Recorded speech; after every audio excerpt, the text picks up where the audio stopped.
सो hi guys, tech market hype YouTube channel पर एक बार फिर से आप सभी का बहुत बहुत स्वागत है। आज की इस कमाल की वीडियो में हम आपसे बात करने वाले हैं मार्केट के बारे में और मार्केट के ओवरऑल फ्यूचर के प्रेडिक्शन के बारे में कि कैसा रह सकता है मार्केट का आगे आने वाला फ्यूचर। आज है 15 फरवरी, दिन शनिवार। वैसे मार्केट आज क्लोज है, लेकिन डेफिनेटली जो हमको बैक टू बैक यहाँ पे गिरावट देखने के लिए मिल रही है। शुरुआत में ये था कि बजट आएगा तो कहीं ना कहीं मार्केट हो सकता है कि यहाँ पे पॉजिटिव मोड ले ले। बैक टू बैक अगर देखा जाए तो लगभग 5 महीनों से एक भी आपको ग्रीन कैंडल नहीं देखने के लिए मिलेगी। टोटल ओवरऑल रेड ही कैंडल देखने के लिए मिल रही है। निफ्टी 50 की बात कर रहे हैं।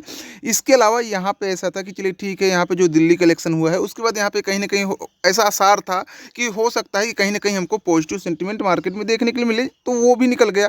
तीसरी बात ये हुई कि जो पीएम को जो है मिलने जाना था ट्रम्प साहब से, अब यहाँ पे ट्रम्प साहब से मिलने के बाद भी यहाँ पे हमको बैक टू बैक गिरावट ही देखने के लिए मिल रही है। और बात करें एफआईआई की तो यहाँ पे बेच ही रहा है।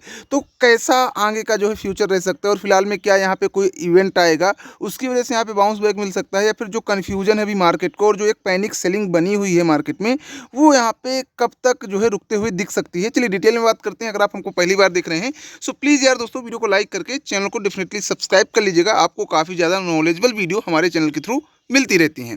फिलहाल देखा जाए दोस्तों, यहाँ पे अगर देखा जाए निफ्टी 50 का ही, तो यहाँ पे निफ्टी 50 को अगर लास्ट 5 ईयर में सिलेक्ट करते हैं सो अभी यहाँ पे लास्ट 5 ईयर का रिटर्न लगभग अभी 90% बचा है। हालांकि अगर यहाँ पे जो गिरावट है, गिरावट के अलावा अगर हम यहाँ पे काउंट करें तो कितने परसेंट का रिटर्न रहा होगा, सो यहाँ पे आप देखिए लगभग यहाँ पे 200% का मार्केट ने रिटर्न दिया है पिछले 5 सालों में। और अगर पिछले जो 3 गिरावटें हुई थी 2008 में के बाद से, जो यहाँ पे एक कोरोना की गिरावट हुई थी, उसके बाद यहाँ पे मार्केट ग्रीन ग्रीन कैंडल बनाया और उसके बाद थोड़ा सा कंसोलिडेट किया और यहाँ पे अगेन से जो प्रॉफिट बुकिंग हो रही, तो अगर देखा जाए तो रिकॉर्ड अगर देखा जाए तो लगभग गिरावट से लेकर अभी तक का देखा जाए तो लगभग 4 सालों में मार्केट ने 400% के आसपास का रिटर्न दिया है। अगर यहाँ पे हम मिड कैप की बात करते हैं, अब मिड कैप में बहुत सारे ऐसे स्टॉक थे जो कि यहाँ पे ये समझ लीजिए कि 2 रुपये की स्टॉक 1000 पहुँच गए। बहुत सारे और स्मॉल कैप थे, वो भी यहाँ पे जो है अच्छा खासा रिटर्न दिए हैं। और ख़ास बात यही है कि इस टाइम पे जो गिरावट है वो खासकर हमको मिड कैप और यहाँ पे स्मॉल कैप में ज़्यादा देखने के लिए मिल रही है, क्योंकि कंपेयर टू लार्ज कैप यहाँ पे जो मिड कैप है और स्मॉल कैप है इन्होंने अच्छा खासा रिटर्न बना के दिया था।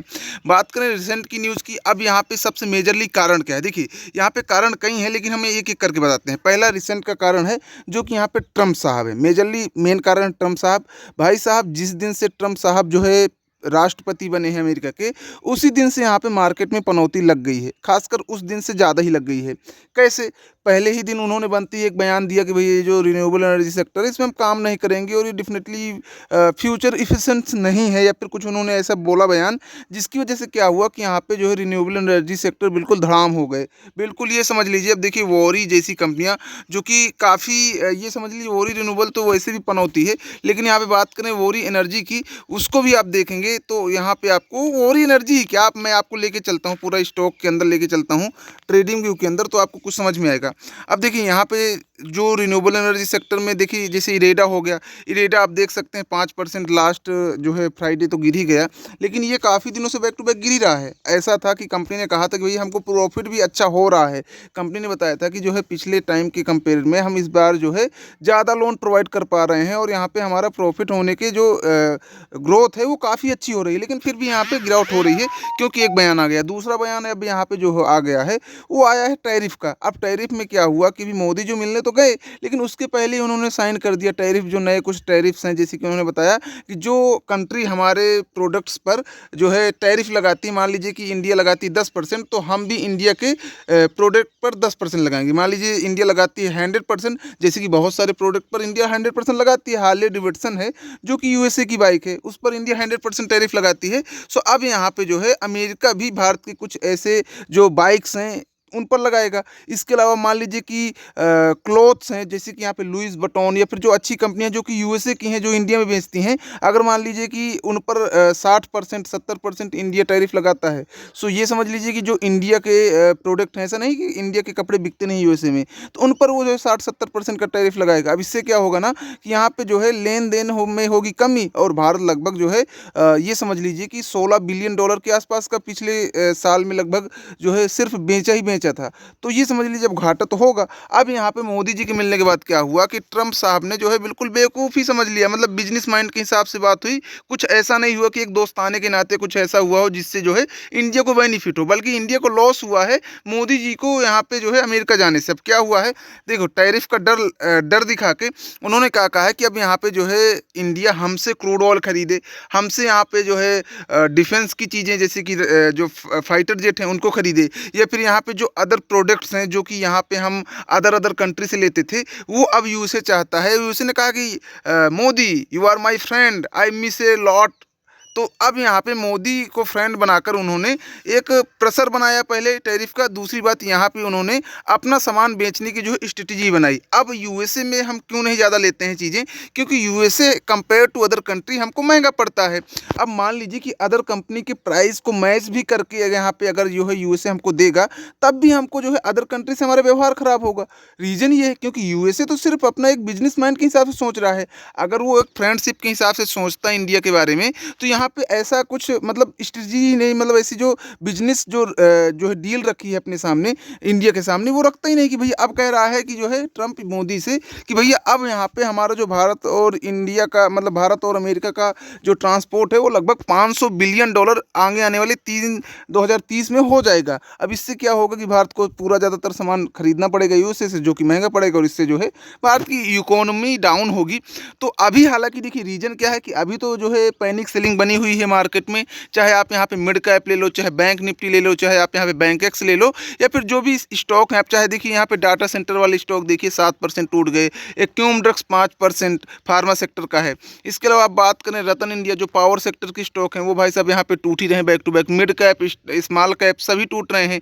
यहाँ पे आप डिफेंस में एचएएल देख लीजिए, मैजागॉन डॉक्स देख लीजिए, कोई सभी स्टॉक उठा के देखिए, सब यहाँ पे जो है बस लाल ही लाल है, पोर्टफोलियो पूरा लाल है। इसके अलावा पूरा यहाँ पे जो पिछले 25 सालों में इतनी गिरावट नहीं हुई है जो कि यहाँ पे इस टाइम पे हो रही है। और देखिए कब रुक सकती है, देखिए मेरे सिनेरियो के हिसाब से भी मार्केट में जो गिरावट है वो डेफिनेटली रुकेगी, लेकिन अभी लगभग 2 से 3 महीने एक जो प्रेशर है वो मार्केट पर बना रह सकता है। सबसे मेन बात है देखिए एफआईआई डीआईआई की जो है बैक टू बैक सेलिंग अगर यहाँ पे हम देखते हैं, तो यहाँ पे भाई साहब एफआईआई डीआई कोई सा भी दिन निकाल के देखोगे आपको सेलिंग दिखेगी। अब यहाँ पे हम डालते हैं एफआईआई डीआई, और एक बार आप देखेंगे ना तो लास्ट जो फ्राइडे का डेटा है उसमें भी यहाँ पे एफआईआई जो है ने बेचा है, सिर्फ डीआईआई बाय करते हैं और एफआईआई बैक टू बैक बेच रहे हैं। देखिए थोड़ा सा डाटा दिखा देता हूँ मैं आपको लास्ट फ्राइडे का। सो आप देख लीजिए लगभग उन्होंने जो है 4200 करोड़ के आसपास का जो है सेलिंग की है एफआईआई ने लास्ट फ्राइडे। सो यहाँ पे जो बैक टू बैक एफआईआई की जो सेलिंग है वो भी नहीं रुक रही है, और वो नहीं रुकेगी क्योंकि रीज़न ये है कि पिछले 5 सालों में, पिछले 10 सालों का अगर डेटा देखा जाए, कोरोना के बाद से अगर डेटा देखा जाए, तो स्मॉल कैप और जो मिड कैप इंडेक्स थे ना वो 400% का रिटर्न दे चुके हैं। अब 400% का रिटर्न 4 सालों में, सोचिए कितना बड़ा रिटर्न होता है। तो अब जिनमें ज़्यादा रिटर्न उनमें ज़्यादा गिरावट, ऑब्वियस सी बात है भाई। अब देखिए रीज़न क्या है कि स्मॉल कैप और जो मिड कैप होती हैं ये समझ लीजिए 1000 करोड़, 2000, 3000 करोड़, और मार्केट में जो पैसा लगता है भाई साहब वो बिलियन में लगता है, ये समझ लीजिए। और एफआईआई का तो बिलियन में लगा हुआ है, बिलियंस ऑफ डॉलर जो है इंडिया स्टॉक मार्केट में लगे हुए हैं। सो ऑब्वियस सी बात है जहाँ पे आपको प्रॉफिट ऑब्वियस सी बात है 200% 300% का होगा, आप निकालेंगे, और निकालेंगे तो मार्केट गिरेगी। क्योंकि देखिए ज़्यादातर मेजरली जो फंड है वो एफआईआई डीआई का अच्छा खासा लगा हुआ है इंडिया में, और अभी जो एफआईआई डीआई ने बेचा खींच के अपने पोर्टफोलियो का खींच के 5 से 6% बेचा होगा पिछले 4-5 सालों में। सो वही अभी बैक टू बैक देखने के लिए मिल रहा है। अब ये जो प्रेशर है वो अभी मोदी जी आ जाएँ थोड़ा सा इंडिया, और उसके बाद ये अपनी कूटनीति बनाएं। क्योंकि देखिए अभी जो यहाँ पे मोदी जी को ट्रम्प साहब ने चपकाया है कि भैया अब यहाँ पे हमारे भारत से लेन देन होगा, वो यहाँ पे कहीं ना कहीं थोड़ा सा एक अलग पैनिक क्रिएट कर चुका है, और उसकी वजह से मार्केट में अभी प्रेशर बैक टू बैक रहने ही वाला है। और अगर मान लीजिए मार्केट निफ्टी 50 की ही बात कर लें, अगर निफ्टी 50 अपना जो है 22,800 का सपोर्ट लेवल तोड़ती है तो हो सकता है 20,000 में भी आ जाए। सो ये पैनिक जो बनी हुई है ये अभी लगभग महीने, 2 महीने, 3 महीने चल सकती है, जब तक कि यहाँ पे जो ट्रांसपोर्टेशन को लेकर क्लैरिफिकेशन नहीं हो जाता, तब तक यहाँ पे ऐसा हो सकता है। और जो यहाँ पे सरकार के बीच पैनिक बनी हुई है एक दूसरे चीज़ों को लेकर, टैरिफ्स को लेकर, वो यहाँ पे भी पैनिक 5 से 7 महीने तक रह सकती है। लेकिन मार्केट यहाँ पे कहीं ना कहीं 2 से 3 महीने में संभल जाएगी, ऐसा अनुमान बड़े बड़े एक्सपर्ट या फिर जो सिक्योरिटी फंड हैं वो लगा रहे हैं। अब ये कितना सही होता है, कितना गलत होता है, और आपका क्या मानना है, प्लीज़ यार कमेंट कर बताइएगा। और चलिए मिलते हैं नेक्स्ट वीडियो के साथ, तब तक के लिए दोस्तों बाय बाय। उम्मीद है कि यार आपको कुछ चीज़ें अच्छी लगी होंगी या फिर कुछ नॉलेज अच्छी लगी होगी या फिर हमारा प्रेडिक्शन लगा होगा अच्छा, तो डेफिनेटली वीडियो को लाइक करके चैनल को सब्सक्राइब कर लीजिएगा। चलिए मिलते हैं नेक्स्ट वीडियो के साथ, तब तक के लिए दोस्तों बाय बाय।